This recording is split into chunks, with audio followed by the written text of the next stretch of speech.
और तहरीक इंसाफ आज हरीपुर में पावर शो करेगी। चेयरमैन पाकिस्तान तहरीक इंसाफ इमरान खान और वजीर आला KP महमूद खान समेत PTI क़यादत जलसे से खिताब करेगी। कमेटी ग्राउंड हरीपुर में मौजूद हैं हमारे नुमाइंदे उमर हयात खान। उनसे जान लेते हैं कि इंतजामात कहाँ तक पहुँचे हैं। उमर, बताइएगा।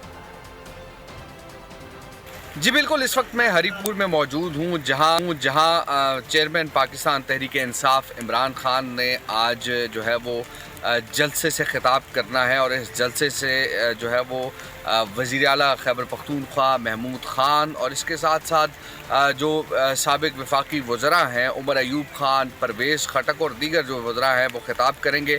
इस वक्त जलसा गाह की जो सूरत हाल है वो आप देख सकते हैं कि इस जलसा गाह में जो कुर्सियाँ हैं वो पहुँचा दी गई हैं। स्टेज जो है वो यहाँ पर बन चुका है और इसके साथ साथ आप मेरे अकब में देख सकते हैं मीडिया के लिए जो है वो कंटेनर बनाया गया है और यहाँ पर मीडिया जो है वो मौजूद रहेगा। इस वक्त सिक्योरिटी यहाँ पर हमें नज़र नहीं आ रही, लेकिन ये जो ग्राउंड है जिसको कमेटी ग्राउंड कहा जाता है, यहाँ पर मैं हूँ जैस्मीन मंजूर और आप मुझे देखेंगे सिर्फ बोल पर।